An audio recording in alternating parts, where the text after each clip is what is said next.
Hey, I got some breaking news, Breech. Oh boy. Been paid in full. Just got my Venmo from old Willie Bear. Wilson's rich. I sent it 30 minutes ago. I just checked the email. Guess who's going to the bar tonight? $67, burning a hole in my pocket. You know how many tequila shots you can buy with that money? 1. All right, yeah. NFC East. Trying to get this keep this a tight hour. Philadelphia, Dallas, the Giants, and Washington. Feels like this is a pretty easy one because 3 teams have. Now, granted, the Giants do have to sign their quarterback if they want to keep Daniel Jones, but feels like he might be the guy, and they did draft him with a high first-round pick. To me, it's like quite obviously Washington. For you, maybe. Who would you take? I took the New York Football Gents. Really? Because of the reasons you mentioned with the old DJ there. Do you realize? So you would rather have Carson Wentz and Sam Howell under contract? No, part of the way I sort of interpreted the question was that needs to do the most things and also in some respects has a chance to improve on what they did last year. And, you know, the Giants obviously did a lot of good things. But I always say, like, the reason I like Brian Daboll for Coach of the Year is because he did it with the same cast of characters that Joe Judge, you know, could only win a handful of games with. So unlike Doug Peterson, who obviously deserved to be in that conversation as well, they had a ton of cap space. They went out and got guys.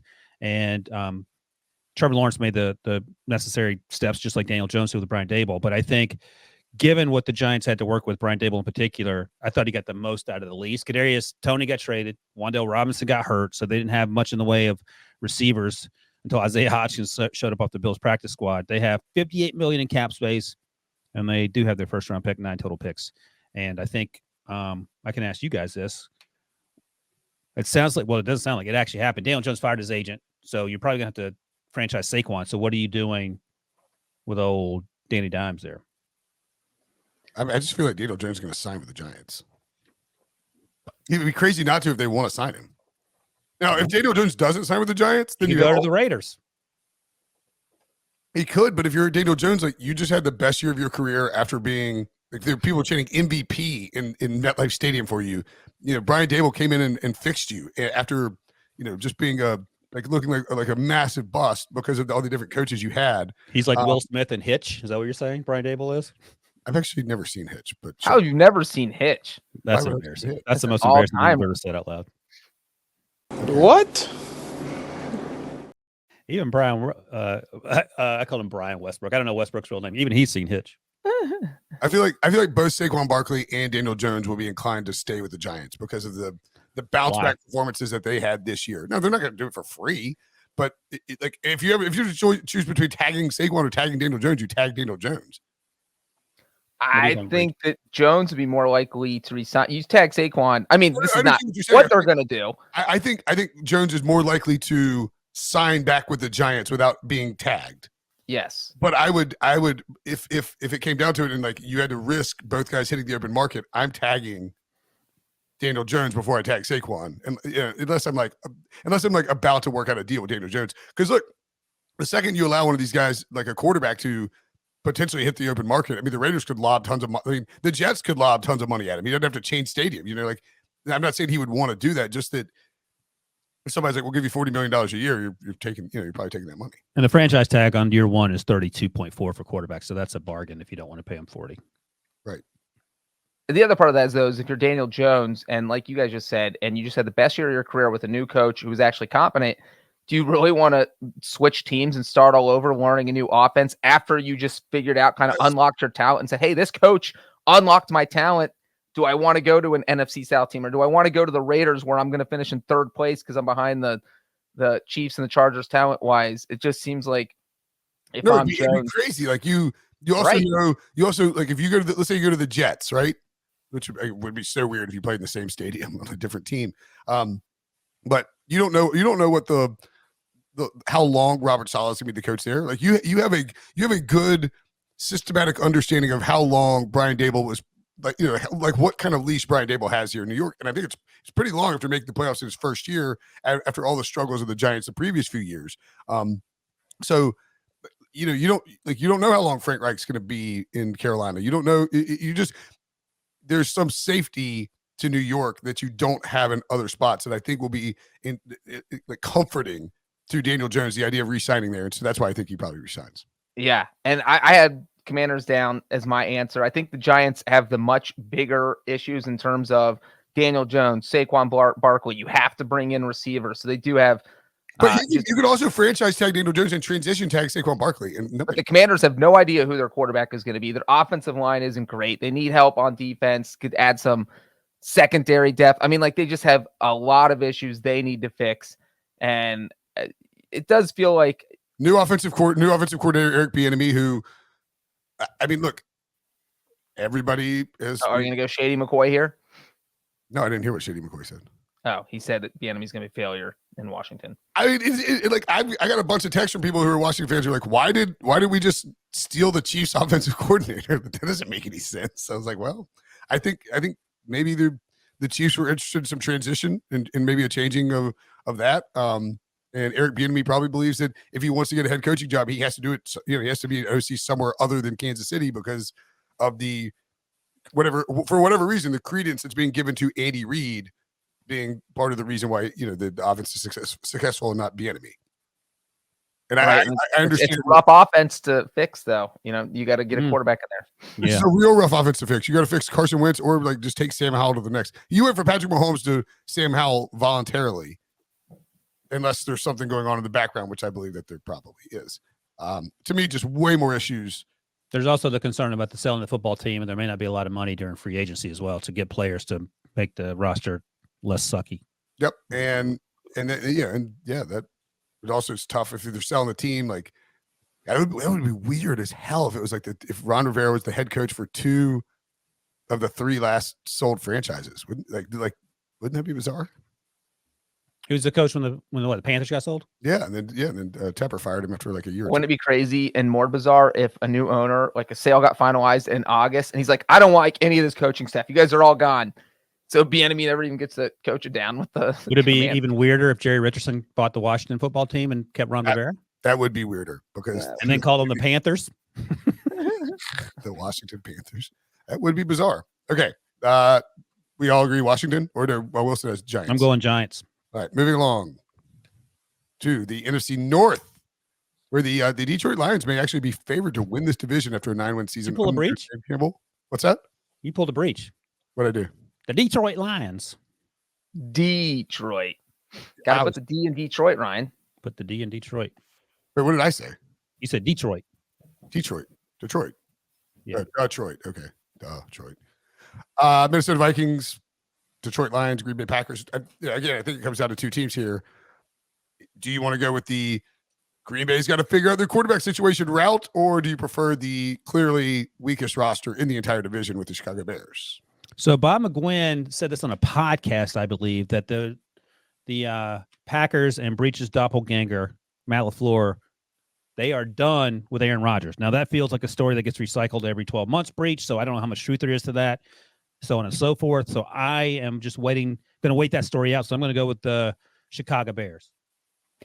Yeah, I'm going to go with the Bears, too. For me, it just feels like even if they're done with Rodgers, Love is the next in line. He's going to be the starter. So it's not like they're out in free agency looking for quarterbacks. It's either Aaron Rodgers or it's Jordan Love. So there's not a huge question than the Bears, even with Jordan Love, because you can't definitively say that Justin Fields is the guy. And you hate Justin Fields is what I'm hearing. I don't hate Justin Fields. I'm just saying like they're floating the idea of trading him. So they are not. That's a rumor. We don't know if they are. It's being talked about. They could have come out and said, we are not trading Justin Fields. He is our guy. And they haven't done that. No, but I mean, that doesn't mean necessarily it's true.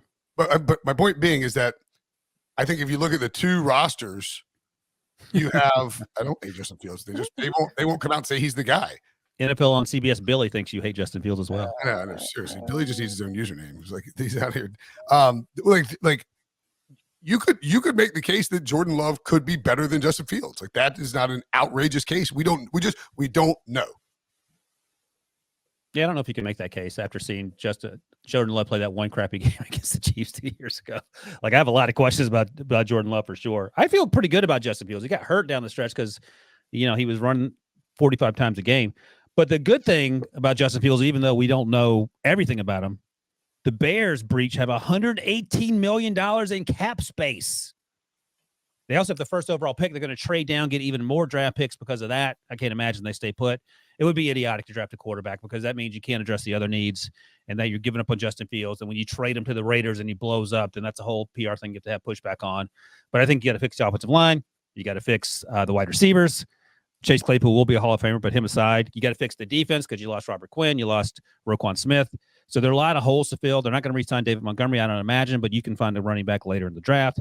Yada yada yada. I mean, but I think this team has a lot to work with money wise and a lot of holes to fill. I mean, Justin Fields threw for 2,200 yards last year in 15 games. Yeah, not great. It's like less than 150 yards per game. And was he electric week in and week out for a long stretch there where he was running all over the place? Yeah. Well, the first half of the season, Luke Getsy wouldn't let him throw the football. So they finally. Yeah, we all agree about that. They fashioned an offense around his skill set using his legs, but is that sustainable? Not the offense they're running. No, he kept getting hurt. What if Fields gets traded to the Ravens? Ooh. I'm not suggesting. I'm not saying Fields is bad. I'm just saying I don't think we know if Fields is going to be a great quarterback. He can run around a bunch against when trailing and they won 3 games last year. Yeah, no, I don't think anyone disagrees with that. He completed 60% of his passes and 2,242 yards, 17 touchdowns, 11 picks. Yeah, but to Breech's point, put him on the Ravens, put him on the 49ers, and we can have a good. I mean, put Brock Purdy on the Bears, and he literally gets called off on a stretcher. They don't win a game. Would the Packers trade Jordan Love for Justin Fields? Yes, of course they would. But I just don't think. I think there's enough questions about both guys that you can't definitely say who's going to have the better, who's going to be the better NFL quarterback. Yeah, I don't think anyone's saying that. I thought you guys just said that. I don't think so. I'm just saying that the Bears are the team with the most cap space, and I think you stay put with the quarterback. You don't draft one. I think that would be stupid to draft one right now. I would rather have what the Packers have.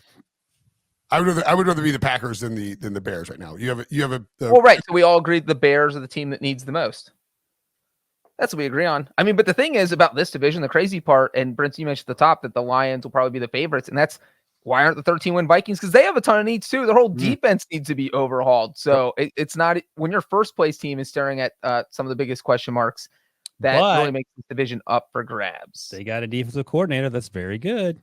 That is true. Who, by the way, I did not say to trade the quarterback. I just said they haven't shot down the rumors that they might trade the quarterback, nor have they said Justin Fields. They've come out and said Justin Fields is our guy. The number 1 pick is up for grabs. Who wants it? Come and get it. And they haven't done that. Yeah, but I mean, you don't want to be answering every stupid internet rumor either. Well, no, because if you say that, then people won't call you. You want to take the calls and maybe say, this is the deal we'll make. We're not giving up Justin Fields. Keep it on the down low. I agree. I understand what you're saying. You want to leave your options open because if somebody blows you away for Fields and you can keep, you keep the number 1 pick and you get picks for Justin Fields, that's great. I'm just saying, everybody's like, Fields is the guy. Fields is the guy. They haven't come out and said Fields is our guy. And they could have done that. What is the 96 Toyota Hilux? If you're listening, Stu Brummill in the comments says, what can we trade Brinson for? A 96 Toyota Hilux. I literally had to Google it. What does it look like, Breech? Pickup truck. Oh, it's a pickup truck. All right. Okay, moving along. Next division. That would be a great deal. The person who's called the Pick Six Mobile. Drive around in it. The next division, Billy, when you're done looking up cars in the chat, would be I like that. Pulix. Would be the NFC South. Insanely, all of these teams won 7 games or more last year. Mostly buoyed by the fact that they had a chance to win games in the division. And actually, it looks like all but 4 of those games came from in the conference too, which is kind of hilarious. What do you think here? Most team that needs the most help in the NFC South. There you go. That's a fine pickup truck. Yeah, that might be what Marty McFly was driving it Back to the Future. Actually, that's actually not a bad call. 96. Back to the Future came out in 85, but that looks to be the similar model. I'll give you that. Yeah, it does, right? Puffer jacket, acid wash jeans, Breech. I've got the blue puffer jacket actually. I think it's a red puffer jacket. Yeah, but I've got the blue Marty. Oh, I see. You have the Brinson special Marty McFly version. I'm going with Tampa Bay. I think that's a reasonable answer for sure because they have a big cap hit with Tom Brady. Oh my God! Do you know what their salary cap situation is as we sit here without looking? I would guess that they have 5. Are they negative? 5. Yes, it's negative, so you can guess the negative number. -20, -10, $3 million. It rhymes with -42 million. What? How's that even possible? So Because that's of an issue. Brady's not really willing to restructure his contract just so he can leave the door open. Got to buy that underwear, right. man. That's insane. Is it really So they- negative 42? According to the last thing I saw, and they have Jamel Dean, Sean Murphy-Bunting, Mike Edwards about to become free agents.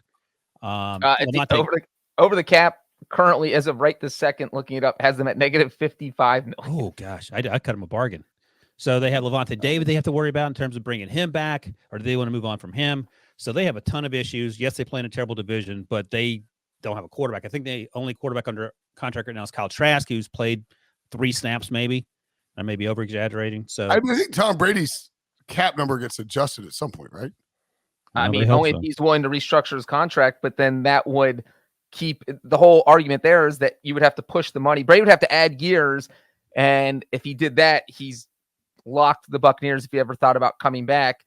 But if he doesn't do it, he becomes a free agent on March 15th and could wake up on March 17th and say, hey, you know what? I want to play and I can sign with anyone. So I'm going to the Raiders. if Brady was going to restructure his deal, I think he would have already done it. I'm looking at and looking at over the cap and like how to save some cap money on these guys because you have to do it before June 1. You can't do it after June 1 because you got to be cap compliant. And I'm not seeing a whole ton of options here. Yeah, so that's why they're in what we call a bad way in the business.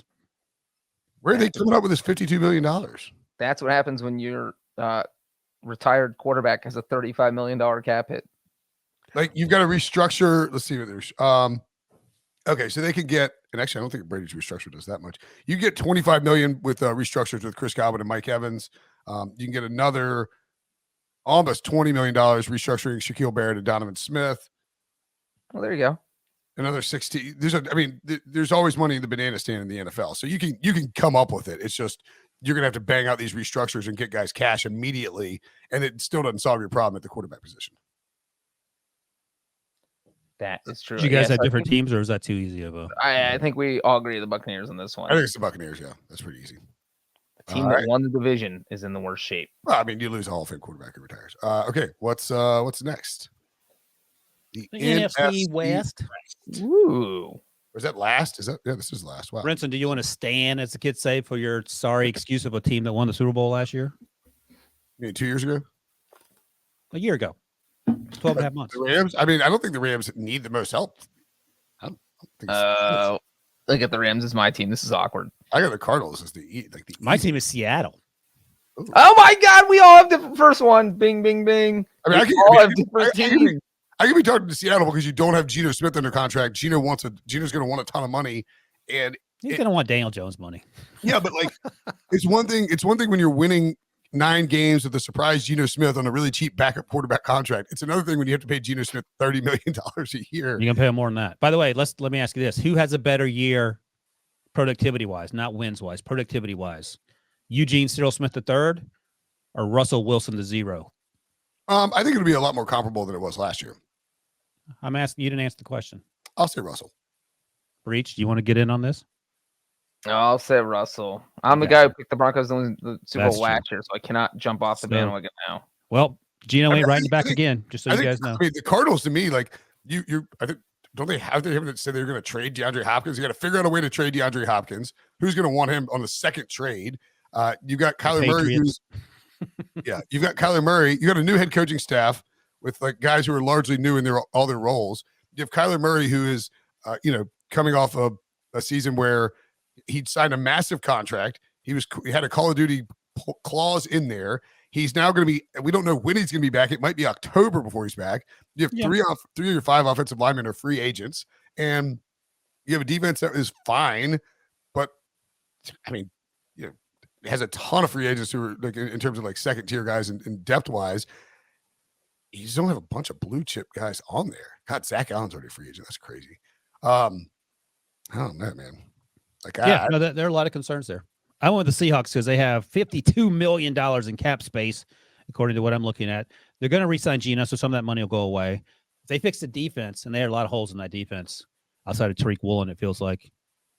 I think they have a chance to challenge the old 49ers because we don't know what the 49ers quarterback situation is specifically. We know who's going to be in the competition. Oh, so so they don't really have the most needs. No, they have needs on defense. They got to get the quarterback situation taken care of. And if they can fill some of those needs through the draft and the extra free agency money, I think that they can make some noise. Because, I mean, the Cardinals have the most needs technically, but they're still winning 6 football games next year. I think the Seahawks should actually win. Right, the Cardinals should have really low expectations, but definitely have they have the most needs. But it's like if they stink, they stink, and won't be surprised. Yeah, they're below the Mendoza line with needs, and the Seahawks are above the Mendoza line with needs, I feel like. And then I know the Rams are down there too, because the one thing the Cardinals have over the Rams, the Cardinals actually have some salary cap space. According to Over the Cap, as of today, the Rams are at negative $14 million. Almost their entire secondary is hitting free agency. Both their starting safeties will be free agents. Troy Hill's going to be a free agent. We've heard speculation they might look to trade Jalen Ramsey. So now you're talking about a total revamp of your secondary. We don't know how Matthew Stafford's arm is going to heal and whether Sean McVay is going to trust that. Do you bring in a veteran backup quarterback? Because Stafford struggled at times last season, you probably need a new number 2 wide receiver, even though you spent all that money on Allen Robinson, who couldn't pick up the offense for whatever reason. You have Cooper Kupp coming off an injury. You don't know how he's going to look next season, so that's a worry. You're losing a couple of your defensive linemen. Of course, you have Aaron Donald coming back, but but Breech, other than that, what are the problems? Your kicker's going to be a free agent. Your punter's going to be a free agent. There is you have to the offensive line was a disaster last year. The Rams or the Cardinals make the playoffs. You have to pick one, and whoever has the worst record, if you pick incorrectly, you die. Who are you picking?